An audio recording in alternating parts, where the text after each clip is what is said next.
She was 23, and she had been cast out of her home at 19. And in the 4 years between those numbers, she had lost nearly everything a young woman could lose without losing her life. She had no family who would speak her name, no roof promised for the coming winter, and no plan beyond the next mile of road. She had 3-pound coins knotted into a handkerchief, a small brass thimble that had belonged to a woman who once loved her, and a printed handbill for a bankrupt estate near Dry Creek that the county could not give away. She spent the 3 pounds.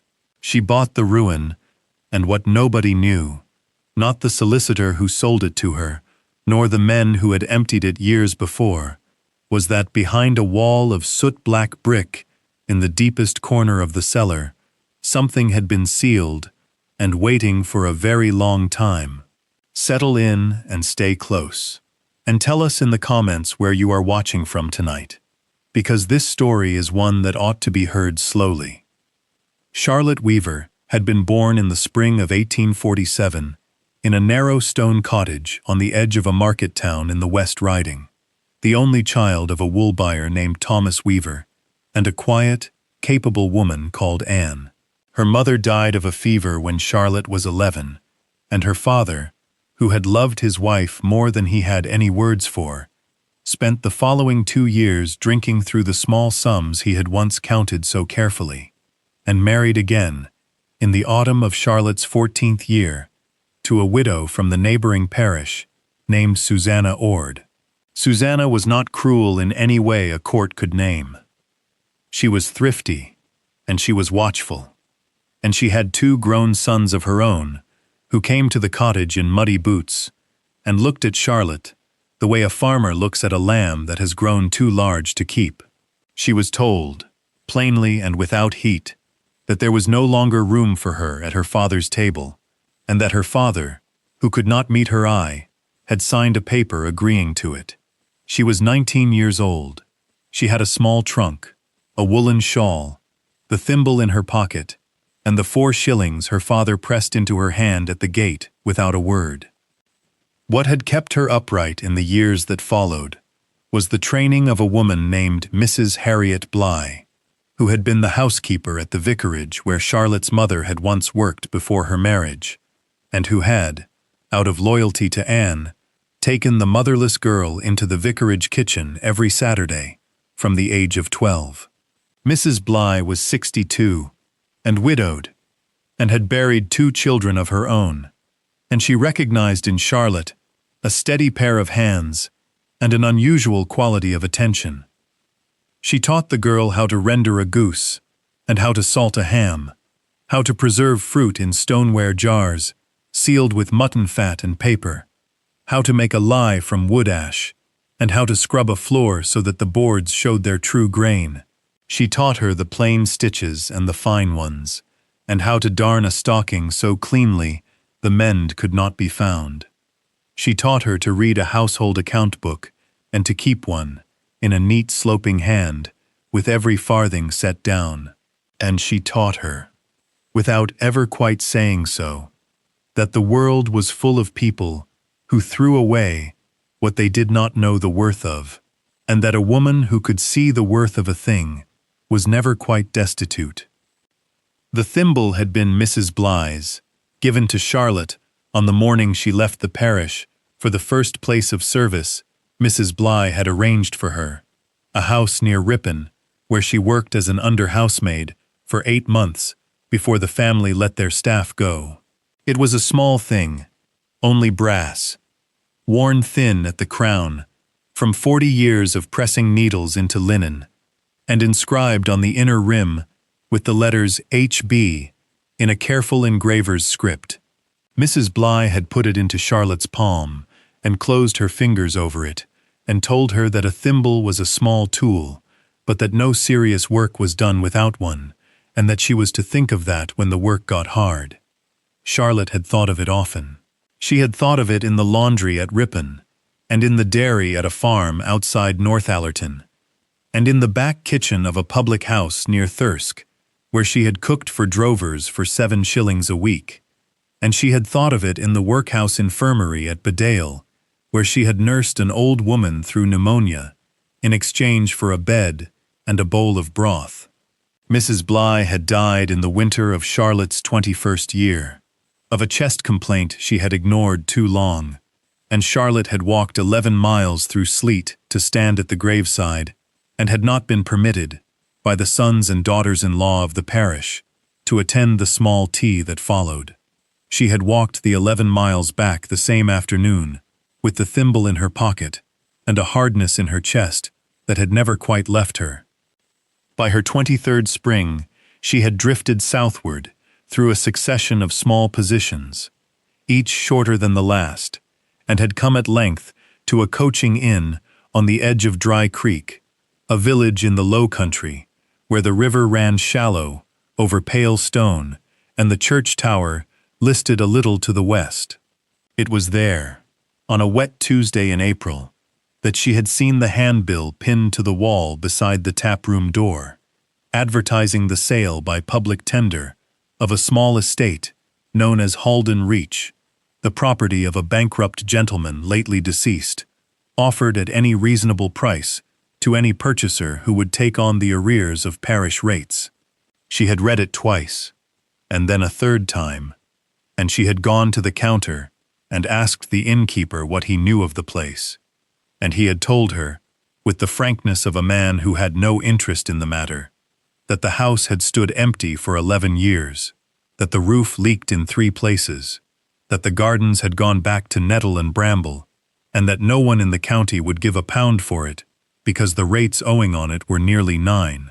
Charlotte had listened, and she had thanked him, and she had gone up to her narrow bed under the eaves, and lain awake a long time, with the thimble in her hand, and by morning she had decided.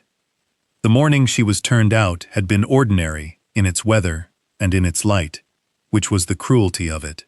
It had rained a little in the night, and stopped before dawn, and the cobbles of the yard were dark and slick, and the smoke was going up straight from the neighboring chimneys, as it did on any washing day. Susanna Ord had come into the small back room where Charlotte slept, and had said, without raising her voice, that the arrangement could not continue, and that a place had been spoken for at a house near Ripon, and that the carter would come at 10. She had laid a folded paper on the edge of the washstand, and Charlotte had seen her father's signature at the foot of it, in the careful copperplate he used for wool receipts, and she had understood, without reading the rest. Susanna had gone out again, and shut the door behind her with the quiet firmness of a woman closing a ledger. Charlotte had not wept. She had folded her 2 spare shifts and her second pair of stockings and her Sunday bodice into the small trunk that had been her mother's, and she had wrapped the brass thimble in a scrap of flannel and put it in the pocket sewn into the inside of her petticoat, and she had taken down the woolen shawl from the peg behind the door. She had gone through the kitchen without looking at Susanna's 2 sons, who were at the table eating bread and dripping, and who did not look at her either. Her father had been standing in the yard with his hat in his hand, and he had not met her eye, and he had pressed 4 shillings into her palm and closed her fingers over them, and he had said, "Keep them safe, girl, and nothing more." The carter had lifted her trunk and set it in the bed of the cart among the wet sacks, and Charlotte had climbed up beside him and had settled the shawl about her shoulders, and she had looked once at the door of the cottage, and then not again. The cart had gone down the lane past the wheelwrights, and past the parish pump, and past the low field where the geese were being driven out to grass, and the town had fallen behind her, the way a place falls behind when it has decided it does not want you. She had not cried in the cart, and she had not cried at the gate of the house near Ripon, when the housekeeper looked her over and told her to leave her boots at the scullery step, and she had not cried in the 8 months after, when the family was ruined, and the staff was let go with a week's wages, and a written character apiece. She had learned in those 8 months, and in the years that followed them, that grief you could not spend was a weight you carried, and that the only useful thing to do with it was to set it down at the end of each day, and pick it up again in the morning, and walk on. She was 19 when she left the cottage in the West Riding, and she was 23 when she stood at the counter of a coaching inn in Dry Creek and put down 3-pound coins, knotted into a handkerchief, for a house no one else would take. And in the 4 years between those two mornings, she had not, so far as any person living could have testified, wept in public once. She went to the solicitor's office in Dry Creek the same morning she had decided, and she found it above the corn chandler's in a narrow room with a single window and a stove that had not been lit. The solicitor was a thin man of 50, called Mr. Pruitt, in a coat rubbed shiny at the elbows, and he looked at Charlotte over the tops of his spectacles as though she had come to the wrong door. She untied the handkerchief on his desk and set the 3-pound coins in a row beside his blotter, and she said she had come about Halden Reach. Mr. Pruitt regarded the coins for a moment, and then took down a stiff ledger from the shelf behind him and opened it to a marked page. He said that the arrears stood at £8, 14 shillings and sixpence, and that the vestry had agreed, in a resolution of the previous quarter, to accept any sum from any buyer who would undertake the outstanding rates in installments, and that £3 against the arrears was, in the present circumstances, acceptable. He dipped his pen, he asked her name, and her age, and her present address, and she gave the inn. He wrote each answer in a slow, patient hand, and he turned the book and set the pen down on the ledger, and pointed to the line where she was to sign.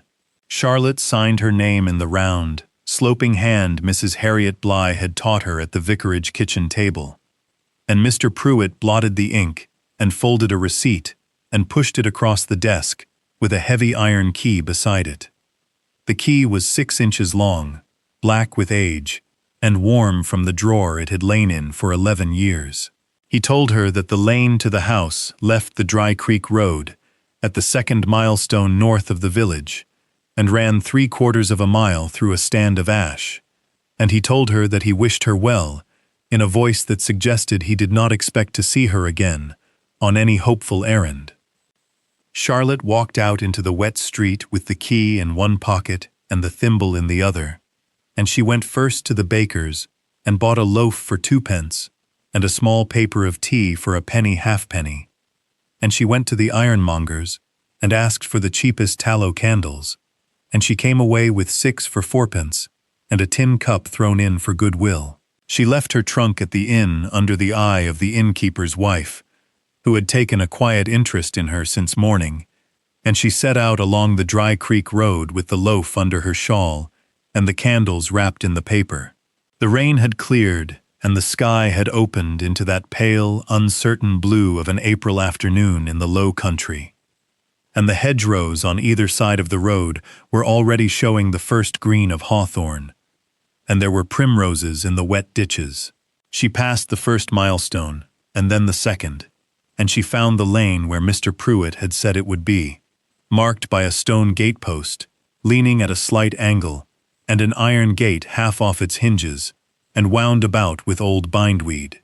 The lane went in under the ash trees, the way he had described, and the ruts were deep and full of water, and the light through the branches was thin and moving. Charlotte drew the shawl closer, and set her boots to the mud, and she went on toward the house that was now, by the signature of a thin man, in a cold office, and the payment of £3, hers. The lane came out of the ash trees into a clearing of tall grass, and the house stood at the far end of it, against a low grey sky. Halden Reach was a plain stone house of the middle sort, 2 stories with an attic above, built of the local pale limestone, in courses that had darkened at the north face, with lichen and green damp. It had 5 windows across the upper floor, and 4 below, with a central door under a shallow porch of 2 square pillars, and a slate roof that had slipped along the ridge on the eastern side, so that 3 courses had come away and lay smashed in the nettles below. The chimneys were 4, 1 at each gable and 2 in the center, and one of the central stacks leaned a hand's breadth out of true. The door was oak, weathered gray, and split along the grain at the top panel, and the iron ring handle was crusted with rust, the color of dried blood. Charlotte set the key in the lock and turned it with both hands.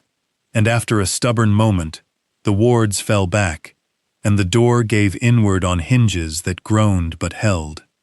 Inside, the air was cold and dry, and smelled of stone dust, and old soot, and the faint sweetness of mice. The entrance hall was flagged with square blue litas, slabs worn hollow in the middle, by feet long gone, and a staircase of dark oak rose along the right-hand wall, with a plain turned balustrade, and a rail rubbed smooth. To the left was a parlor, with a marble chimney-piece, cracked across the shelf, and to the right, a dining room, with the paper hanging in long tongues off the plaster. The kitchen at the back was a broad room, with a wide stone hearth, an iron range grown orange with rust, a scrubbed deal table left behind because it was too heavy to move, a shallow slopstone under a small window, and a pump handle at the sink that Charlotte tried and found seized. Beyond the kitchen was a scullery with a copper set in brick, and beyond that, a still room with slate shelves and the ghosts of jars long carried off. Upstairs there were 5 bedchambers, 3 of them with rain-stained ceilings, and one with a whole plaster medallion fallen intact onto the floorboards like a great white plate. The floors were oak, wide-boarded, sound in most rooms and springy near the eastern gable, where the roof had gone.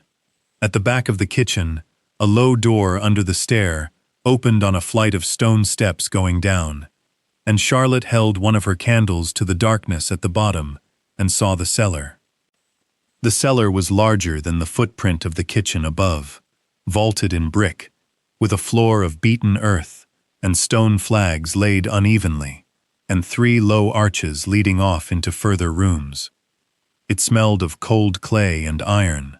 There were 2 empty wine bins along the west wall, a coal store heaped with black dust in the northern arch, and a shallow niche in the eastern wall that had been used to keep milk cool.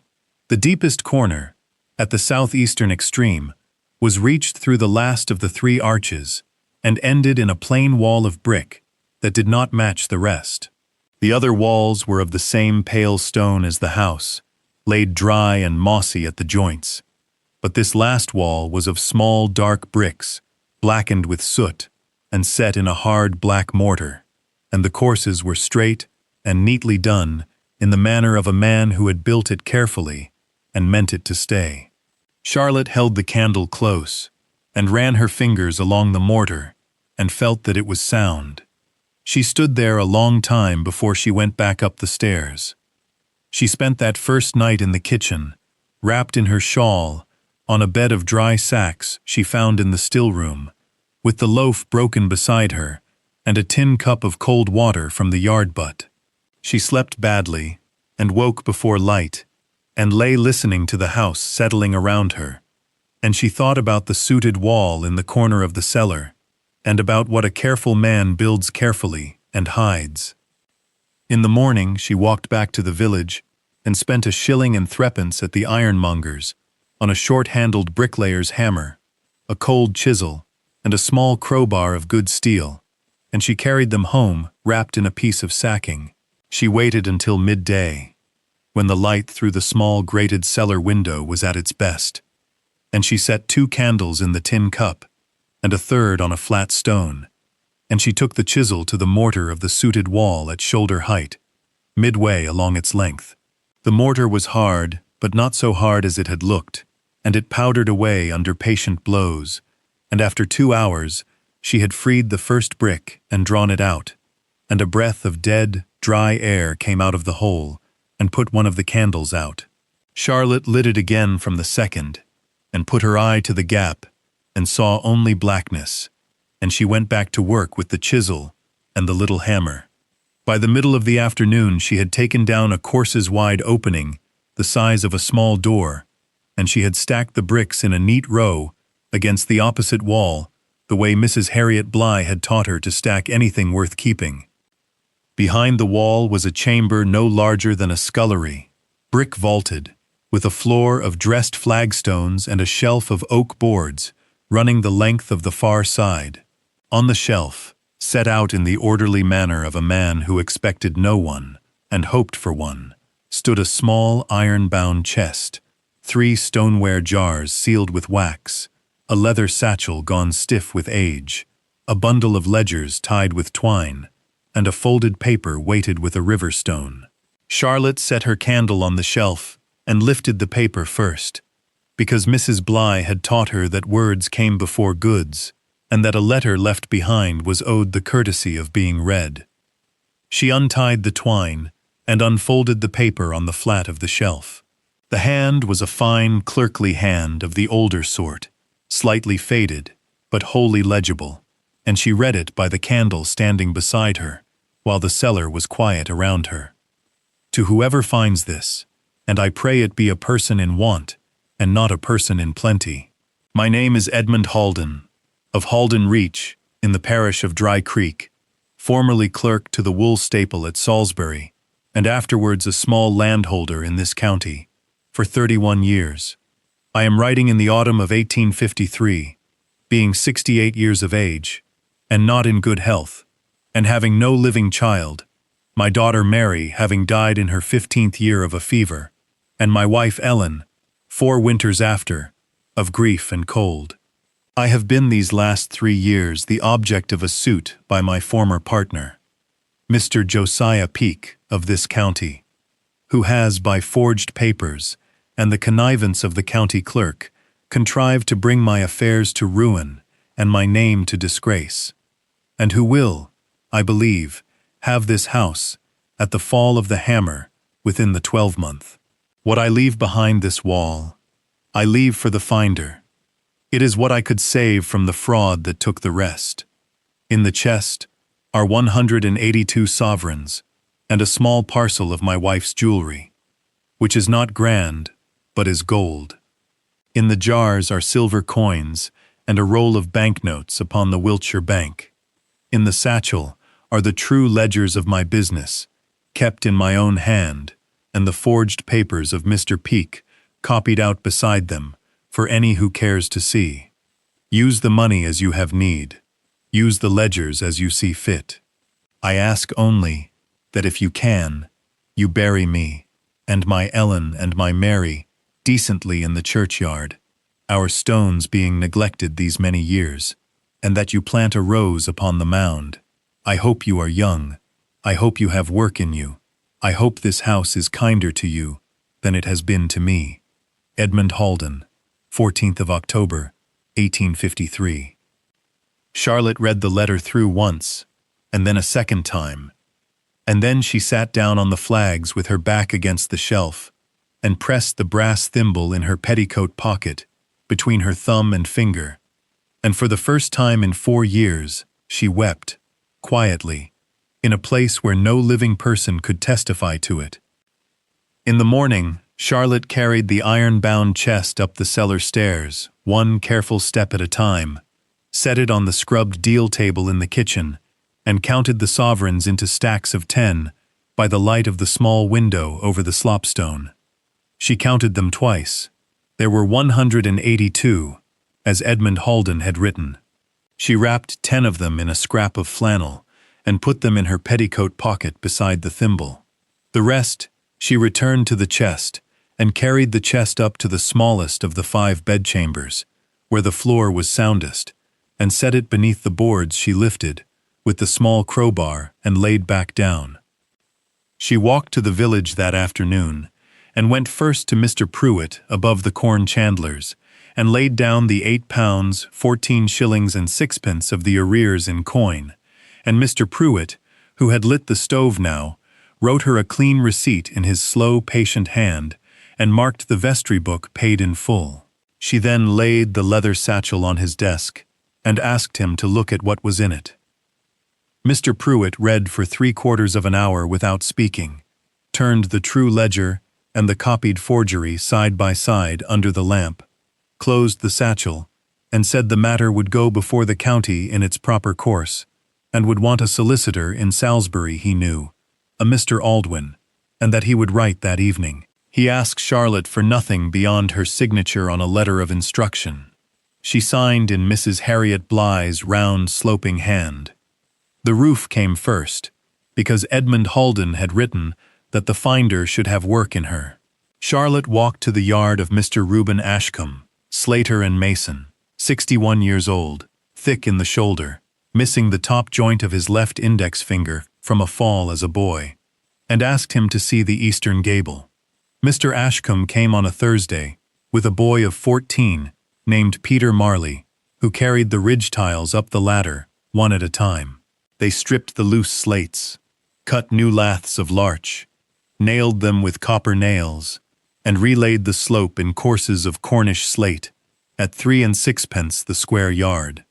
It took 9 days. Charlotte paid Mr. Ashcombe £7 4 shillings on the last evening, and gave Peter Marley a shilling of his own, and Peter Marley put it in his cap, and held the cap against his chest. Mrs. Ivy Trewin, 54, the innkeeper's wife who had watched the trunk, came out with a covered basket on the second day, and set upon the deal table a stone jar of peas pudding, a loaf, and a small crock of butter. She looked at the swept flags and the polished range, and said only, "You'll do," and went home in the trap. She came again the following week with 3 pullets in a crate and a paper of vegetable seeds, cabbage and carrot and onion, and a length of unbleached calico for a curtain at the kitchen window. Charlotte hung the calico that same night. Mr. Godfrey Marlowe, the vicar, 47, a widower with a stoop from years at a study desk, came up the lane on foot, with the parish register under his arm, and sat at the kitchen table, and read out to Charlotte the entries for Edmund and Ellen and Mary Halden, and agreed to a stonecutter in Warminster, and named a Sunday 3 weeks off for the setting right of the 3 neglected graves. He would say the words himself, he said, without charge. Charlotte thanked him and gave him tea in the tin cup, because she had no other. By the end of May, the range was blacked and drawing, the pump handle freed with a shilling's worth of tallow and a morning's patient work, the parlor chimney swept by a man from Warminster for 2 shillings, and the pump in the yard yielding clear water again after Charlotte had lowered a candle and found no fallen rat. Charlotte went into Salisbury on a Wednesday in June, with Mr. Pruitt beside her in the coach, and the satchel on her lap, and Mr. Aldwin of Salisbury, a small man of 63, with steel spectacles and a study smelling of tobacco and beeswax, opened the true ledgers upon a long table, and set the forgeries beside them, and read for the whole of an afternoon. He said, at the end, that the case was plain, that Mr. Josiah Peake was still living in a house near Amesbury, that the county clerk of 1853 was some years dead, but his hand was on the papers, and that the estate of Edmund Halden had been wrongly divided among Mr. Peake and 2 others, who now must answer. Charlotte signed the papers Mr. Aldwin set before her, and went back to Dry Creek in the evening coach. The setting right of the graves happened on a Sunday in early July. Mr. Godfrey Marlowe read the words at the churchyard wall, and Mr. Reuben Ashcombe and Peter Marley set the 3 new stones straight in the earth, and Mrs. Ivy Trewin held Charlotte's elbow, while the stonecutter's boy tamped the turf. Charlotte planted a small white rose at the foot of Ellen Halden's stone, bought for 1 shilling and 6pence from a nurseryman in Warminster, and watered it from a tin can. After that Sunday, the people of Dry Creek called her Miss Weaver of Halden Reach, and not the girl who had bought the ruin. The suit in the county court moved slowly through the autumn, as such suits do, but the papers were plain, and Mr. Aldwin was patient, and in November of that year, the court awarded to Charlotte the sum of £640, recovered from the estate of Mr. Josiah Peake, who did not appear in person, but sent a thin solicitor from Amesbury in his stead. The county newspaper printed the judgment on the 3rd page under a small headline, and men in the taproom at the inn read it out to each other, and shook their heads, and looked toward the ash lane. Charlotte received the money in a draft upon the Wiltshire Bank, and paid Mr. Aldwin his fee of £22, and Mr. Pruitt his of £4, and set the remainder in an account in her own name at the bank in Warminster, which was the first account any weaver of her line had ever held. She used a part of it that winter to reglaze the 4 broken sashes with leaded panes cut by a glazier from Frome, to buy 3 ewes in lamb from a farmer named Josiah Redmayne, 39, a plain man who spoke little, and delivered the ewes himself in a cart, and to lay in 3 tons of coal against the cold. Mrs. Ivy Trewin sent up her own eldest niece, Alice Trewin, 17, quick-fingered and cheerful, to sleep in the small bedchamber and help with the dairy and the henhouse for board, and 2 shillings a week, and Alice Trewin proved worth every penny of it. On Saturday afternoons, Charlotte kept a small account book on the deal table in the neat sloping hand, and set down every farthing spent and every egg sold, as Mrs. Harriet Bligh had taught her at the vicarage kitchen table. And on Sunday evenings, she sat in the parlor, with the marble chimney-piece, mended by Mr. Ashcombe, with a slip of matching stone, and read the Psalms aloud to Alice Trewin, who could not yet read them for herself, but wished to learn. On an evening in early March of the following year, Charlotte sat at the deal table in the kitchen at Halden Reach, with the account book open before her, and the tin cup of tea beside it going cold. The range drew clean and quiet. A curtain of unbleached calico moved a little at the window over the slopstone. Alice Trewin was in the scullery, scalding the milk pans, and the sound of her humming carried faintly through the door. Charlotte had turned 24 the week before, and had not marked it aloud, though Mrs. Ivy Trewin had brought up a small currant cake in a cloth, and set it on the table without ceremony, and gone away again. Charlotte closed the account book, wiped the nib of her pen, and went upstairs to the small bedchamber, where the boards still lifted over the place the chest had lain the first months. The chest itself had long since been emptied and taken down to the still room to hold seed papers. She opened the top drawer of the little chest of drawers by the window, and took out 2 things, and carried them down to the parlor, and set them side by side on the mended marble shelf of the chimney-piece. One was the brass thimble, small, worn thin at the crown, inscribed on the inner rim with the letters H.B. in an engraver's script, given to her on a morning, in her 19th year, by a woman of 62, who had buried 2 children, and had taught her to stack anything worth keeping, and to read a letter before opening a purse. The other was a plain gold band, thin and slightly bent, that had been Ellen Halden's, and had lain in a scrap of tissue at the bottom of the iron-bound chest, and which Charlotte had not sold with the rest of the jewelry in Salisbury, but had kept back for reasons she had not spoken. The 2 objects sat together on the shelf under the lamp. They had belonged to 2 women who had never met each other, who had lived and died in different counties in different years, and who had each, in their turn, loved a child they did not live to see grown. Charlotte stood before them a long while without touching either. She thought of Susanna Ord in the small back room, and of the folded paper on the washstand, and of her father, with his hat in his hand, and the 4 shillings closing in her palm, and of the housekeeper near Ripon, who had told her to leave her boots at the scullery step.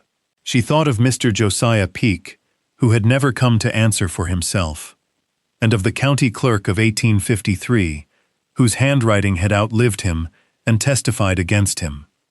She thought of Mrs. Harriet Bligh, under the sleet at the graveside, and of Edmund Halden, writing a fine clerkly hand in this same house on the 14th of October, 1853, and setting a river stone on the paper against the draft. She thought that a great many people had underestimated the worth of a great many things. Charlotte Weaver had been 19 when she was turned out of a cottage in the West Riding with a small trunk, a woolen shawl, a brass thimble in her pocket, and 4 shillings pressed into her hand at the gate. She was 23 when she stood at the counter of a coaching inn in Dry Creek and put down 3-pound coins knotted into a handkerchief for a house no one else would take. It was the best 3 pounds she ever spent. If this story stayed with you, take a moment to subscribe and to share it with someone who understands the quiet cost of being cast aside. Leave a word below and tell us where you are watching from. And, before you go, ask yourself this: what has someone in your own life thrown away as worthless, that, if you looked at it with patient eyes, might yet turn out to be a door, a shelter, or the beginning of a life entirely your own?